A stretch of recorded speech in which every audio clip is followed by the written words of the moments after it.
अस्सलाम वालेकुम, मैं हमारे लिए आप देख रहे हैं मेरा चैनल। बाप के बनने का गम या फिर जायदाद मिलने की ज़्यादा खुशी, धर्मेंद्र की औलाद पर लोगों ने सवाल उठा दिए। इतने खुश क्यों नज़र आ रहे हैं?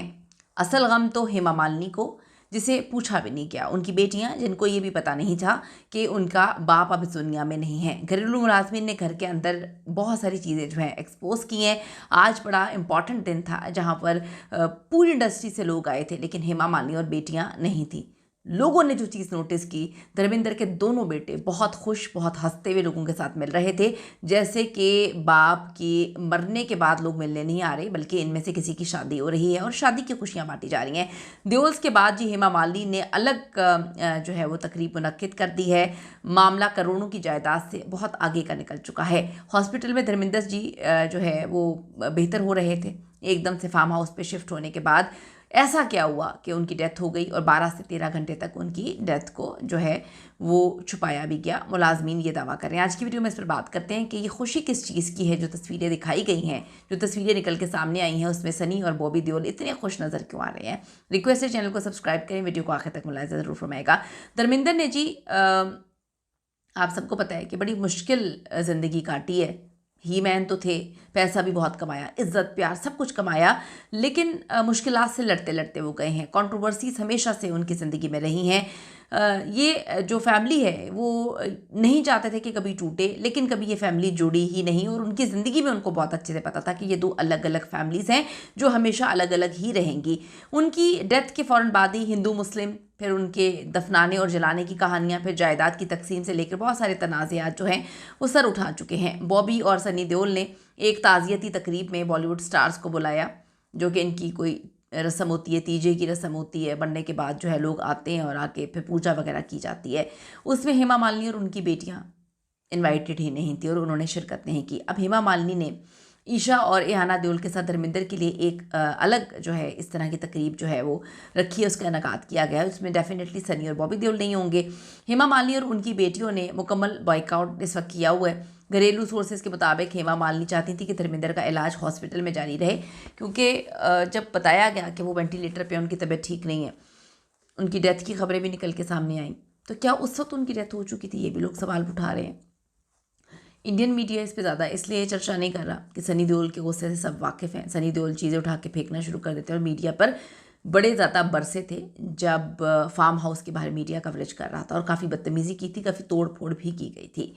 घरेलू सोर्सेज के मुताबिक हेमा मालिनी चाहती थी कि धर्मेंद्र का इलाज हॉस्पिटल में हो, लेकिन उनकी पहली बीवी प्रकाश कौर और सनी देओल के इंसिस्ट करने पर उनको फार्म हाउस पे शिफ्ट किया गया। सोशल मीडिया पर इस वक्त बॉबी देओल और सनी देओल की जो ताज़ियती तकरीब थी, उसमें मुस्कुरा के लोगों से मिलना, हंसते मुस्कुराते उनकी तस्वीरें और वीडियोज़ हैं और हम सब पकड़ के परेशान हो गए सर कि ये किस तरह है। बाप मरा है, बाप को मरे 3 दिन हुए हैं और ये हंसते मुस्कुराते हुए इनकी तस्वीरें सोशल मीडिया पे उस तकरीब से निकल के सामने आई हैं। अब एआई तो नहीं है, क्योंकि वीडियोस भी बनी हुई हैं, लोग वहाँ पर मौजूद हैं जिनसे वो मिल रहे हैं। तो ये लोगों को बड़ा अजीब लगा कि बाप को मरे 2-3 दिन भी नहीं हुए। जितना मर्जी एज होती बाप की, जितना मर्जी बीमार होता, आपका बाप मरा है, ये कोई शादी का फंक्शन तो नहीं है, कोई पार्टी तो नहीं है कि आप हंस हंस के लोगों से मिल रहे हैं। अब बहुत सारे तबसरे इस पे किए जा रहे हैं। फैंस लिख रहे हैं कि जी ये कैसे बेटे हैं जिनका बाप अभी मरा है और इनकी हरकतें देखो। धर्मेंद्र की दोनों बीवियां कभी नहीं मिली और उनके बनने के बाद भी डेफिनेटली ये खलीज जो है मज़ीद गहरी हो चुकी है। वो पहले नहीं मिली तो अब क्यों मिलेंगी? मैंने मोहब्बत की है और उसकी कीमत मैं चुकाऊंगा, ये अल्फाज थे धर्मेंद्र के। धर्मेंद्र की सारी ज़िंदगी इसी वजह से तनाज़ात से घिरी रही है। अब धर्मेंद्र के घरेलू मुलाजमीन के हवाले से ये खबरें भी आ रही हैं कि उनकी डेथ 12-13 घंटे पहले हो चुकी थी, लेकिन लोगों को बाद में बताया। अब यहाँ पर मैं आपको बताती चलूँ कि बड़ी अजीब सी बात है कि सनी और बॉबी देओल इतना मुस्कुरा क्यों रहे हैं? क्या खुशी है जो छुपा रहे हैं?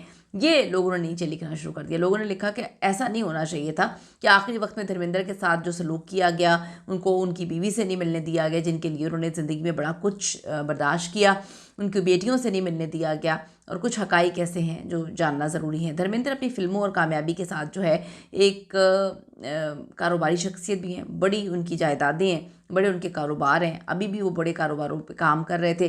धर्मेंद्र का 100 एकड़ का फार्म हाउस जहाँ पे उनको शिफ्ट किया गया। धर्मेंद्र अक्सर यहाँ से वीडियोस वगैरह लगाते थे।